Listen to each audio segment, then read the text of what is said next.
What's up, everybody? Welcome back to Make Stuff Better. It's finally here, and we're going to talk about it.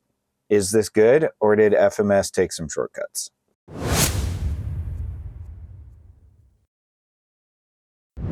Okay, so first things first, it comes in some pretty good packaging. Actually, even Traxxas cars only come with cardboard stacked around them.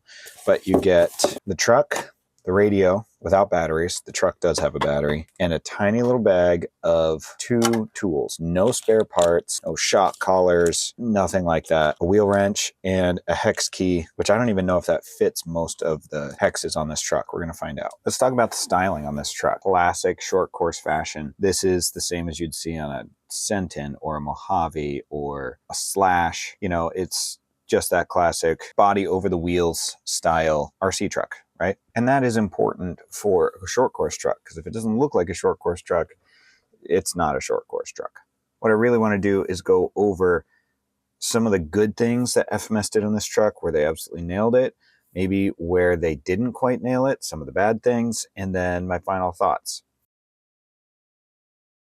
So starting off with the good things, they put a solid rear axle on this truck, which to me, you're not actually creating a short course truck unless it's got a solid rear axle. You're just making a buggy with smaller wheels, maybe a narrower track width, and throwing a body on it that goes over the wheels. Maybe it's a real short course body. It looks like it, but it's not. Case in point would be like the Mojave Grom or any Arrma Mojave and the Traxxas Slash. Both of them have independent rear suspension, but that's not actually what real Pro 4 and Pro 2 trucks or stadium trucks have. Independent front suspension, super important, because short course trucks have independent front suspension.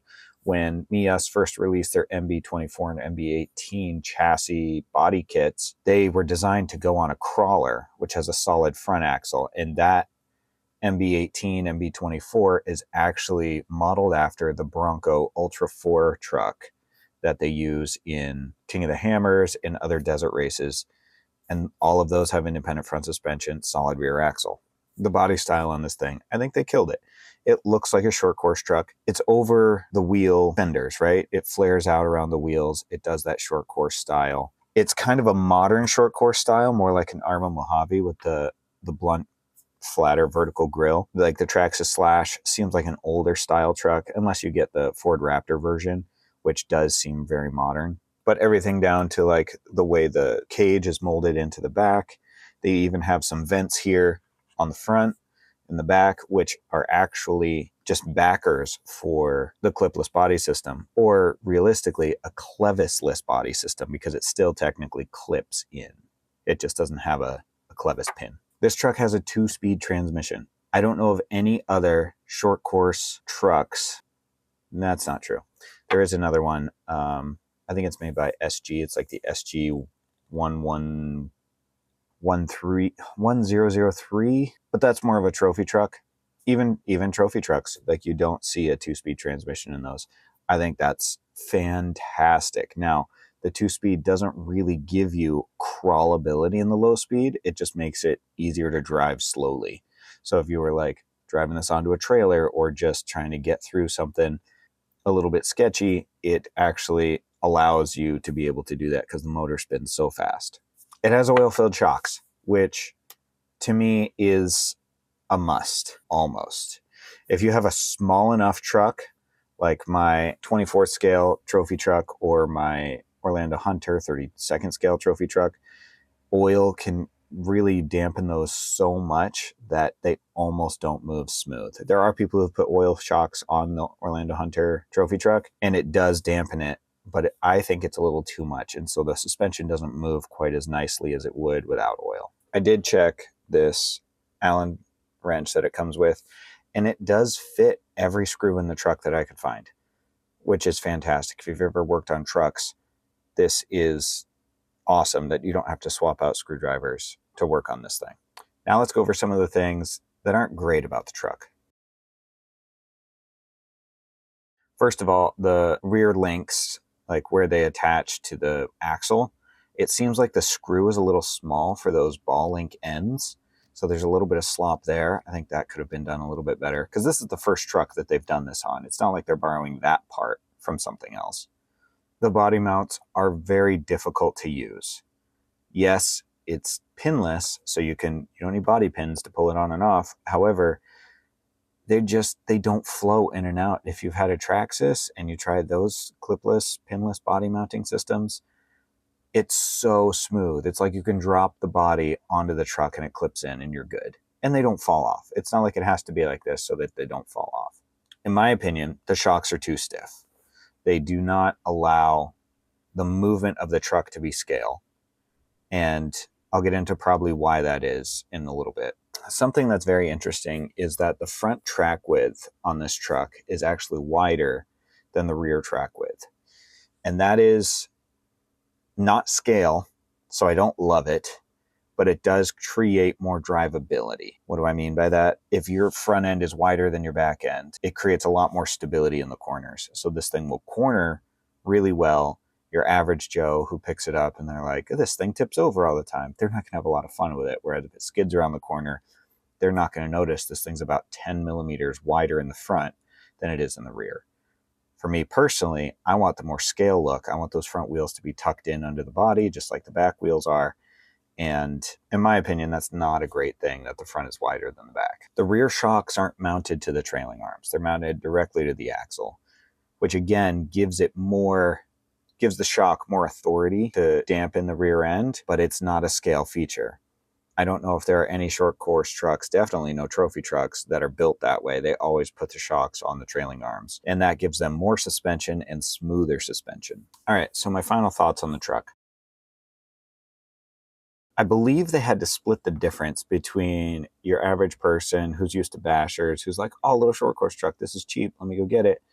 And cheap is a relative term. To people who want something that's scale.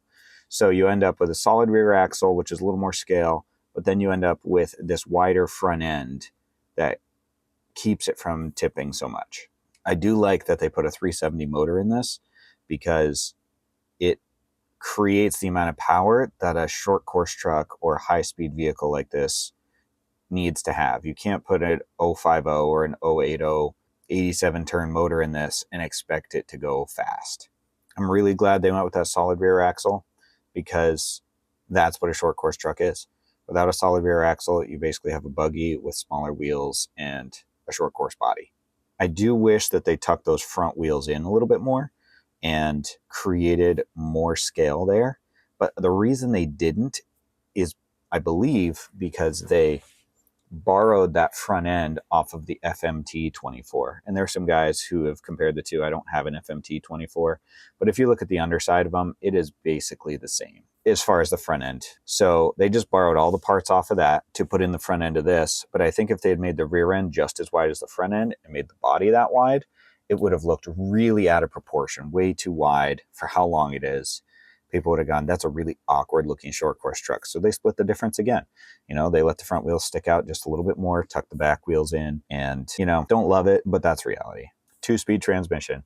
I love the fact that they put a 2-speed transmission in here. More vehicles need 2-speed transmissions. Unless you're racing and you're looking out for weight, or you're only going to go super slow, the 2-speed transmission gives you such versatility. If I build a rig, I put a 2-speed transmission in it. They need to improve the body mounting system. This is terrible as far as a pinless body mounting system. The ramps for it to go in and, it just slides in and catches, they're stepped, which is fighting you the whole time you're putting this thing on. Then they're too stiff when you go to squeeze them together to pull it out. They could really take a page out of somebody else's book. I don't know why. It seems like they put a lot of work into this and then just dropped the ball there. It's like whatever engineer they put on it didn't know how to make a slope on a CAD file. And they were like, this is your project, make it happen. And he's like, well, I could do steps, because he doesn't know how to just reorient it and, draw a line in a different direction. Maybe it's to try and create traction on your fingers so that you don't slip off it trying to push it back out.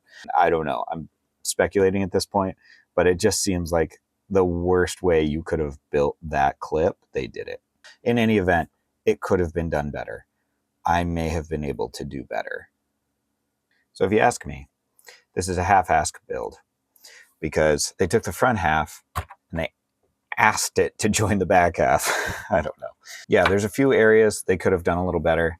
They probably borrowed those ball links off of something else, but then they wanted all of the screws to be the same size. And so that's where you're ending up with a little bit of slop in the rear end. It just seems like they wanted to get this out there. I'd like to think I influenced some of that.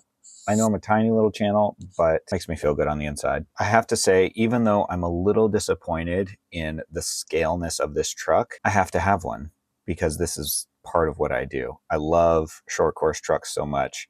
I mean, I bought the Mojave Grom and it doesn't even have a solid rear axle. It's independent rear suspension because the look of it is fantastic. And the cost, I mean, for $20 more than this, you can have this one. And the only thing you're not getting is a solid rear axle, and it's bigger. You know, it's quite a bit bigger. I do want to do a video on some free mods to this. So look for that video coming out soon. And let's do some running footage. You guys want to watch this drive? I mean, you've sat here for that long and we haven't even driven the thing. So let's go do that.